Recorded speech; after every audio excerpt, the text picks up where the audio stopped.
Selamat datang di channel Pemuja Malam. Jangan lupa like, share, and subscribe ya. Terima kasih.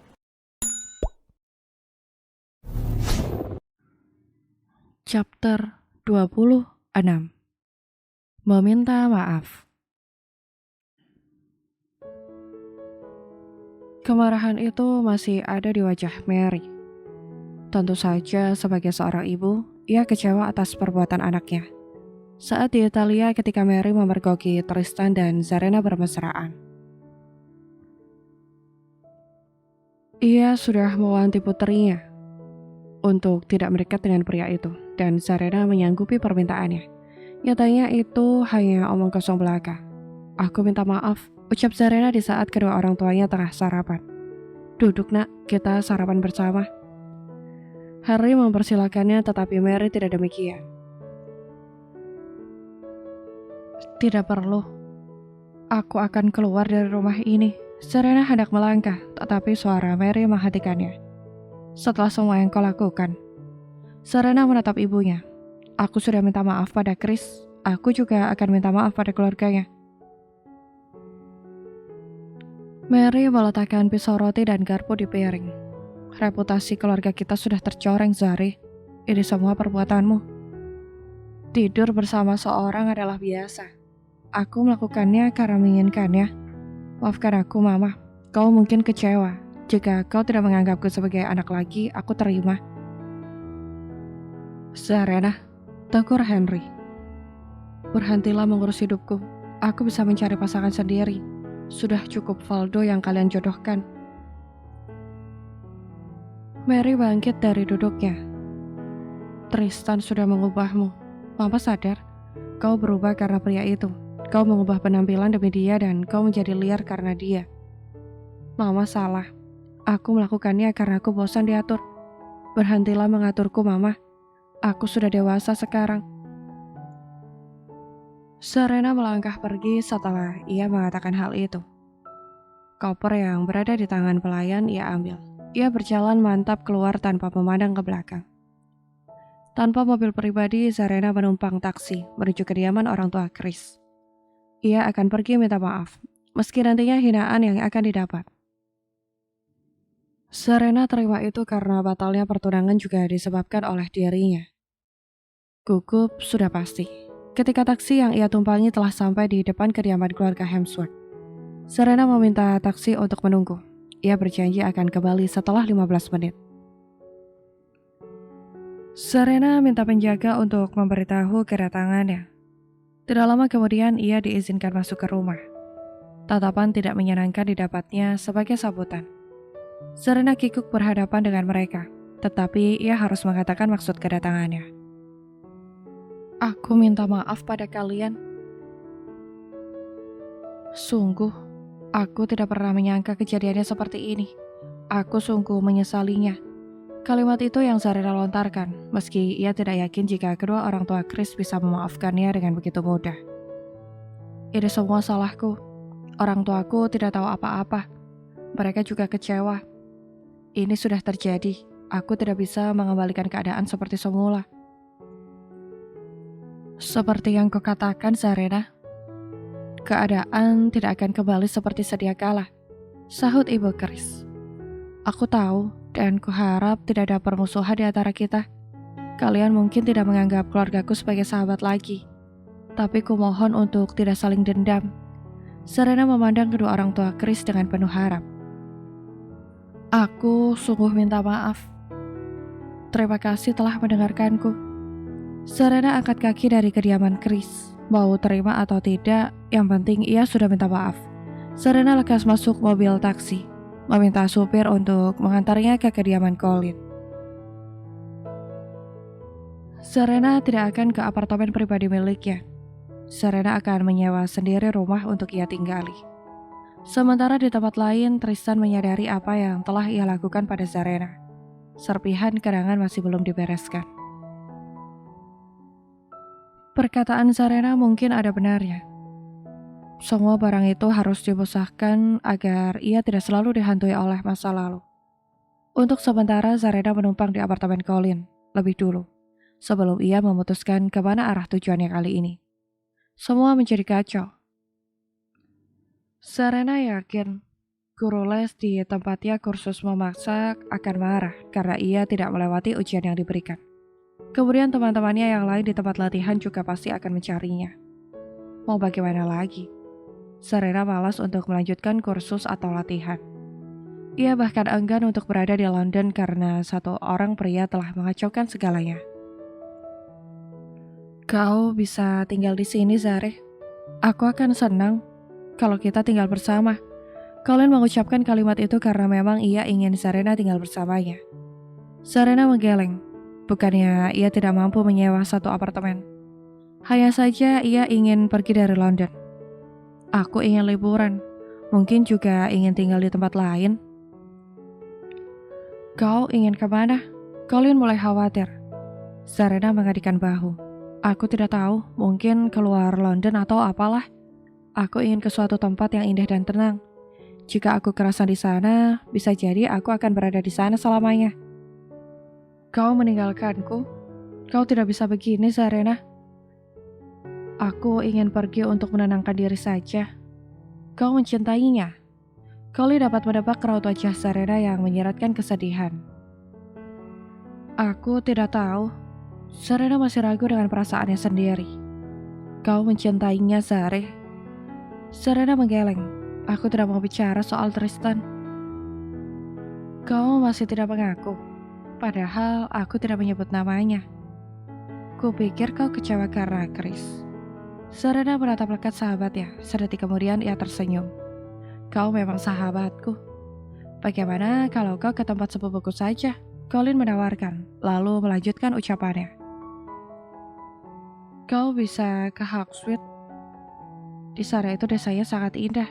Kau ingin aku tinggal di Cumbria? Colin mengangguk.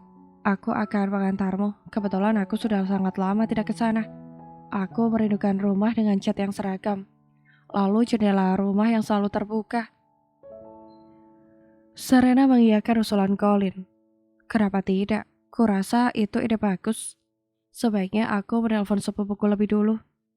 Memang tidak jauh dari London menuju Cumbria, hanya sekitar 6 jam melalui perjalanan bus.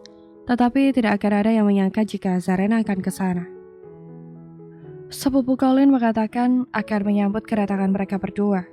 Hari itu juga Colin mengapak pakaiannya, memesan tiket bus lalu berangkat menuju Cumbria. Jangan memberitahu siapapun jika aku berada di sini, ucap Serena ketika mereka telah berada di dalam bus. Kening Colin berkerut. Kalau orang tuamu mencari bagaimana? Kau bisa mencari alasan, Colin. Kau sungguh ingin bermusuhan dengan mereka. Aku sudah meminta maaf pada Chris atau orang tuanya. Ibuku marah dan mungkin dia akan mencari jodoh untukku lagi. Colin tertawa mendengarnya. Apa dulunya ibu dan ayahmu dijodohkan? Serena mengangkat bahu. Entahlah, kurasa begitu. Aku juga tidak pernah menanyakannya. Yang aku tahu mereka berdua saling mencintai. Termasuk Tristan. Serena terdiam mendengar nama itu. Lalu ia mengangguk. Lagi pula dia tidak akan mencariku. Tristan mencintai mendiang kekasihnya. Sampai sekarang pria itu tidak melupakannya. Sudahlah, jangan lagi dibahas. Di sana kita akan mencari mangsa baru. Pemuda di desa Hawkswood, banyak yang tampan. Kita bisa minum kopi bersama mereka. Hanya minum kopi? Ulang Serena. Dari nadanya saja Colin dapat menduga maksud dari pertanyaan sahabatnya. Ia tertawa. Kurasa tidur bersama tidak menjadi masalah. Kalau yang itu, aku tidak dapat berjanji. Serena mengibaskan tangan karena ia tidak akan mengikuti jejak dari Colin yang suka berganti pasangan. Serena cuma bisa menggeleng ketika melihat Colin berlari untuk bisa memeluk sepupunya, Brian. Seorang pemuda yang seumuran dengan mereka telah datang menjemput. Aku merindukanmu, Brian. Colin memeluk sepupunya itu dengan begitu erat. Kau sendiri begitu lama tidak mampir kemari. Sekarang aku sudah datang. Colin menarik diri, lalu memperkenalkan sahabatnya. Dia temanku, Serena. Brian mengulurkan tangan. Hai, aku Brian. Serena menyambut uluran tangan itu. Serena, sahabat Colin. Nama yang bagus, sesuai dengan orangnya. Colin menyikut perut Brian. Jangan coba-coba untuk mendekatinya. Serena sudah ada yang memiliki. Brian tampak menyesal. Sayang sekali, padahal aku jatuh cinta padanya. Serena cuma tersenyum. Apa kita akan terus berada di halte ini? Kapan kau akan membawa kami ke rumah? Sejujurnya perutku ini sudah lapar. Tenang saja, malam ini kita akan buat acara barbecue. Aku telah mengundang teman-temanku untuk datang. Malam ini kita pesta. Brian membuka pintu mobil. Ayo, masuklah. Mobil yang unik, Brian, ucap Serena. Brian tertawa. Kendaraan tua ini kesayangan ayahku. Mobil ini akan keluar dari garasi bila kami ingin ke kota. Termasuk menjemput tamu dari London. Colin ikut menyela. Ketiganya masuk dengan Serena duduk di kursi belakang dan Brian lekas mengendarai mobil antiknya. Sepanjang perjalanan begitu memanjakan mata. Bangunan di sana tampak seragam karena semua dicat dengan warna putih. Jendela rumah mereka juga terbuka dan penghuninya tampak bersantai menikmati angin yang berhembus. Serena menurunkan jendela mobil, menghancurkan kepalanya. Lalu melambaikan tangan seraya berteriak mengatakan halo. Colin pun tidak mau kalah, sedangkan Brian cuma bisa menggeleng melihat tingkah dua wanita itu. Rumah putih yang cukup nyaman. Ketiganya turun dari mobil. Kediaman yang khas di Cumbria, halaman luas yang berpagar kayu yang ditumbuhi tumbuhan merambat. Lalu di sekeliling beranda rumah ditanami dengan bunga aneka warna. Rumahmu indah, Brian. Lagi-lagi Serena memuji. Kau akan melihat ini di setiap rumah. Ibuku memang suka tanaman. Ayo masuk. Ibuku sudah menunggu kalian. Benar saja yang dikatakan Brian. Seorang wanita parubaya menyambut mereka. Colin memeluk bibinya yang bernama Martha. Tercatat jelas betapa cantiknya wanita itu. Rambut berpotongan bob dengan warna pirang. Tubuhnya ramping di usia yang tidak lagi muda. Tidak salah jika Brian juga tampan. Pria itu juga murah senyum yang membuatnya tidak bosan dipandang. Kalian pasti lelah. Ini sudah sore, sebaiknya kalian bersihkan diri dulu, ucap Martha. Aku menyiapkan kamar kalian di atas. Maaf kalau kamarnya hanya seadanya, karena kalian malah mendadak kemari. Brian menyahut. Iya, Colin yang mengajak secara tiba-tiba. Serena menimpali. Itu tidak masalah, yang penting kami bisa tidur saja, itu sudah cukup. Tapi sebelum itu lebih baik kami makan dulu. Tanpa malu, Colin mengatakannya. Perutnya sudah sangat keroncongan. Ia perlu mengisinya dengan makanan lezat buatan Martha. Aku sudah siapkan makanan. Terserah kalian mau makan dulu atau mandi. Ayo, aku bawa ke ruang makan. Martha mempersilahkan keduanya menuju ruang dapur. Terima kasih, Martha. Kau begitu baik, ucap Serena seraya tersenyum manis. Martha tersenyum. Ini tidak masalah, kita makan bersama. Sementara itu, Tristan memantapkan diri berkunjung ke kediaman Valdo. Ia menyesal telah membuat kekacauan di pesta pertunangan Serena. Orang pertama yang ingin ditemui adalah sahabatnya itu.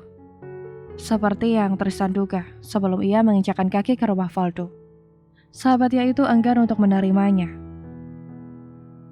Bahkan Valdo dengan tegas mengusir sebelum langkahnya masuk ke rumah. Namun telinga tuli Tristan tetap membuat dia berada di depan rumah itu. Apalagi Tris, belum cukup kau mempermalukan keluargaku. Valdo menatap Tristan, pandangan itu menyeratkan kekecewaan terhadap sahabatnya. Jangan katakan kau menyesal, karena itu tidak dapat membuat semuanya kembali. Lebih baik kau pergi dari sini. Aku kecewa, Valdo. Kau tahu, Serena tidak mengatakan apapun saat kami bersama. Aku sudah mengatakan padanya kalau ia adalah milikku dan berharap kami akan terus bersama. Ungkap Tristan menjelaskan. Bersama? Lalu sebagai apa? Valdo mempertanyakan itu. Maksudmu kau ingin bersama adikku tanpa ikatan apapun, sementara dirimu tetap mencintai kekasihmu itu? Aku menyadarinya, Valdo. Aku jatuh cinta pada Serena. Aku menginginkan dia di sisiku. Valdo tersenyum getir. Bagimu ini mudah, Tris. Kau masih tidak sadar atas apa yang kau lakukan. Mau taruh di mana wajah keluargaku? Kau mempermalukan kami. Sekarang kau pergilah. Aku akan menemui orang tuamu. Aku akan tanggung jawab atas apa yang telah kuperbuat. Terserah padamu, aku tidak peduli dengan apa yang akan kau lakukan. Valdo menyeret kakinya masuk rumah, lalu menutup pintu. Tristan menghembuskan nafas kasar. Ia memandang sekali lagi kediaman Valdo sejenak. Berharap sahabatnya itu keluar, kemudian memberi maaf padanya. Namun Tristan salah menduga. Hal itu tidak mungkin terjadi. Valdo tidak akan pernah memaafkannya sebelum ia bertanggung jawab atas apa yang ia lakukan. Tristan mengendarai mobil menuju ke rumah sakit. Setahunya, Chris adalah seorang dokter bedah, karena Valdo waktu memberi undangan pernah mengatakannya. Ia telah mencari di internet nama Chris, dan pria itu memang bertugas di salah satu rumah sakit London. Sampai di tujuan, Tristan bertanya resepsionis. Chris tidak bertugas malam ini, tetapi akan ada di jadwal siang besok. Tristan kemudian meminta tempat praktik atau alamat dari dokter tersebut, meski ia mendapat tatapan curiga dari bagian administrasi. Aku minta nomor teleponnya saja kalau begitu. Ada hal penting yang ingin kusampaikan. Tolong kau bantu aku. Tristan mencoba membujuk. Baginya tidak masalah kalau hanya sekedar nomor telepon. Wanita bagian administrasi itu bersedia memberi nomor telepon Chris. Lalu Tristan lekas menghubungi mantan calon suami Zarena itu. Dua panggilan tidak terjawab. Tristan tidak putus asa. Lalu ia mencoba untuk ketiga kalinya dan akhirnya terjawab. Terdengar suara dari seberang sana. Halo, Chris, ini aku Tristan. Aku adalah pria yang mengacaukan pertunanganmu kemarin. Hening yang Tristan dengar. Suara yang ia dengar tadi belum mengatakan apa-apa lagi. Lalu Tristan kembali bersuara. Aku ingin bertemu denganmu, coffee shop Jalan Stuart Farm. Aku menunggumu sekarang. Kuharap kau mau menemuiku. Aku tidak janji untuk datang, sahut Chris. Aku akan tetap menunggumu di sana. Telepon sambungan diputus Chris, hanya helaan nafas yang Tristan hembuskan. Chris datang atau tidak, ia tetap menuju ke kedai kopi. Paling tidak, Tristan akan menunggu sampai kedai itu tutup. Bila Chris sungguh tidak akan datang. Mobil melaju menuju Jalan Stuart Farm. Sampai di sana, ia langsung memesan kopi espresso panas. Kemudian ia sengaja duduk di bagian luar sembari menunggu Chris. Lewat 15 menit, pria yang ditunggu juga tidak datang. Namun Tristan belum juga enggan untuk beranjak dari sana. Sesuai tekadnya, ia akan menunggu sampai kedai kopinya tutup. Bersambung.